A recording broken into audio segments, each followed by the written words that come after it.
Shanti,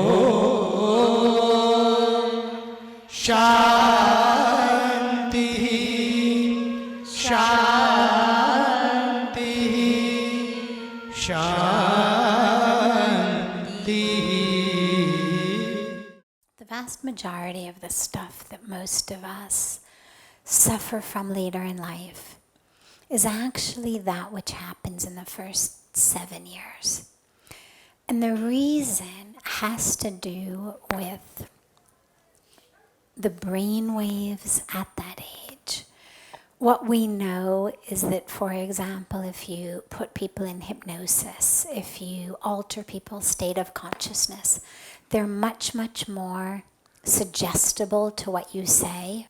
If you've got someone under hypnosis and you say to them, "This is a very hot plate," and you're a good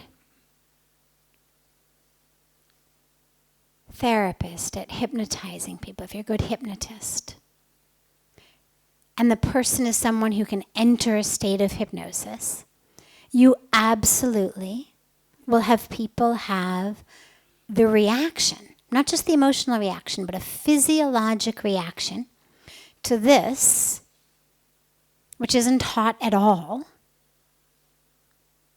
being a hot plate. There's stories even of people then, having burn marks on their hands. But even if they don't end up with burn marks on their hands, what they're certainly going to get is an internal physiologic stress response as though they were holding something very hot. Now, I mention that because if I say to you, that bottle is really, really hot, he's going to do what he's doing. He's going to look at me. He's going to smile. He's going to, figure there's a punchline here somewhere because obviously the bottle's not hot.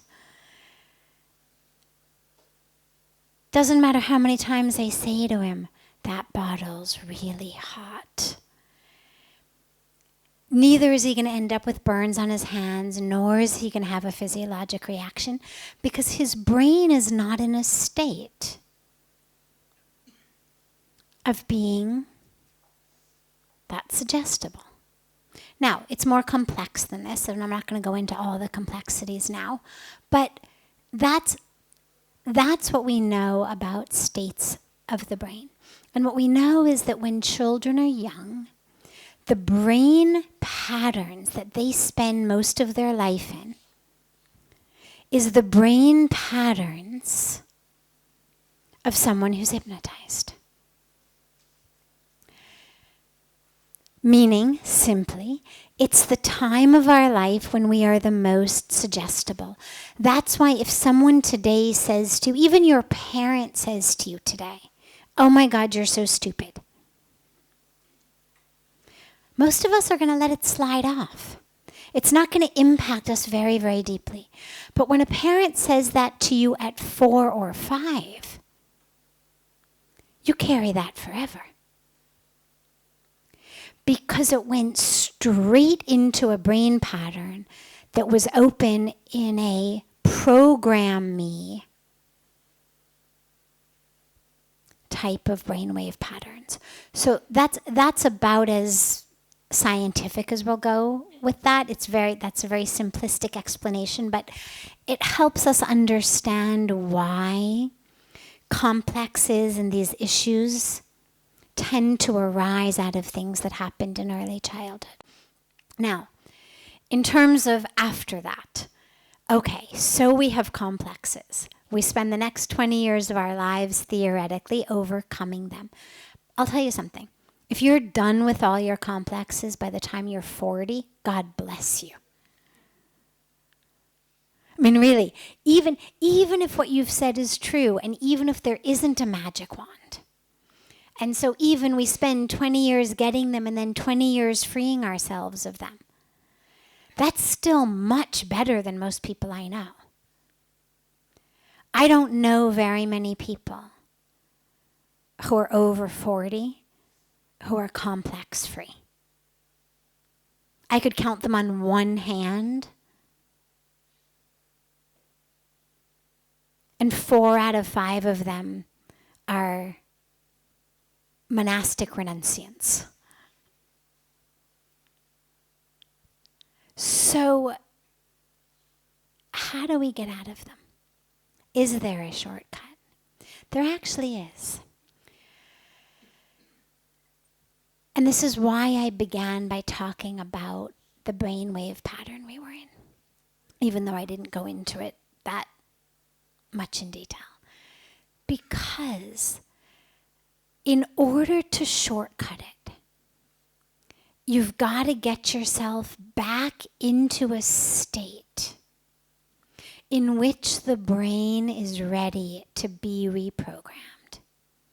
Now that can be done through a lot of ways. It can be done through hypnosis. It can be done through meditation. It can be done through powerful ritual.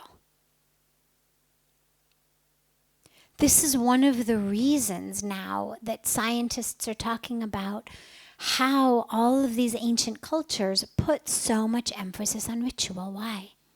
Because actually, the brain waves of people engaged in very deep ritual shifts. Sit and perform yagna for a long time. You're going to feel something different inside. There's something very, very powerful about ritual. It can be done, there's other techniques. There's other brain balancing techniques that are on the same spectrum of hypnosis, but that literally work at getting the brain into a state such that when a message gets given, it gets taken. Otherwise, let's take an example. Let's say your complex that you develop is that you will never be a success. Okay? Let's say that's your complex. And it came because in your childhood, your parents told you that you weren't nearly as smart as your older brother, and you sort of grew up in his shadow. And in school, you know, your teachers compared you unfavorably to everybody. And in 4th grade, a teacher actually said, "You're never going to be anything with your life." Now, forget that she was in the midst of a horrible divorce and cranky and had a car accident that morning. And, you know, you happened to be the one who didn't turn in his homework and got the brunt of her anger. Nonetheless, that went in. You now find that you're in a situation where you start all these projects and you can't finish them. And you don't know why. Because, of course, you're not walking around remembering your 4th grade teacher. You're not walking around saying, "God, I would be in such good shape if that lady just had not ruined me so badly." You're not walking around remembering messages that your parents gave you directly or indirectly. Most of us are not moving with that awareness. So you walk through life and you start this project and it seems good and you drop it. You can't finish it. You start this one. Seems to go well. You don't finish it. And after a few years of this, if you're an insightful person, you say, "I don't know what's wrong with me. I have all these great ideas. I get all these great job opportunities. I meet all of these wonderful people.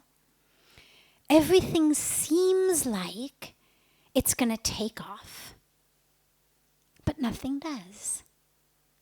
And should you find a good therapist, psychologist, that person would eventually unearth this complex that you have, and you'd look at why you were self-sabotaging everything you did in order to validate the knowledge that your brain has, which is, "I'm never going to become anything." Which means that you better be sure none of these things works out. If you've spent 30, 40 years with a truth, and that truth is, "I'll never be anything," well, you need to make sure that stays true. Because that's the foundation upon which you've built your whole life, consciously and unconsciously. And so we literally go through and we self-sabotage just to give credence and validity to this already incorrect piece of information that, due to the unfortunate time in our life in which it was given to us, took permanent root in our consciousness. Now you could spend the next 5 or 10 or 20 or 25 years in therapy trying to undo that pattern. But the shortcut, when you ask for shortcuts, has got to be something that gets you into a state of brain that can rewire it where it exists. Because otherwise, I'm using my conscious brain to talk to my unconscious brain. And it doesn't work very well, as anyone who has ever tried to reason with a 4-year-old knows. Okay, come on, I'll tell you what. Stop crying now. And when you get home, it never works. You can't have that type of a conversation with them. Get a little older that you can. Then they'll start to do the, yeah, okay, you give me a Snickers bar when we get home. Okay, I'll be quiet for you now deals. But it requires them to get a little older. And that subconscious and unconscious part of our brain is really at that very, very young age. And the adult conscious mind trying to talk sense into it isn't very effective, and it takes a long time. If you want a shortcut, do a practice or several practices that change the way your brain is functioning, that put you temporarily into a different brain state, and use those times to reprogram your brain. And then yes, you can have it done. And lastly, the other shortcut is just grace, which I add because that's what I've experienced on a personal level. When it comes so powerfully, if you can open yourself to it, it changes you.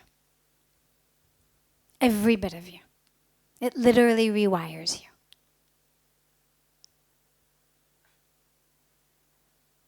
But everything that works on the shortcut level doesn't happen in the conscious mind. It's all touching you on a level that is much, much deeper. So you've got to get yourself into that state, either consciously or just through praying to grace to make it happen.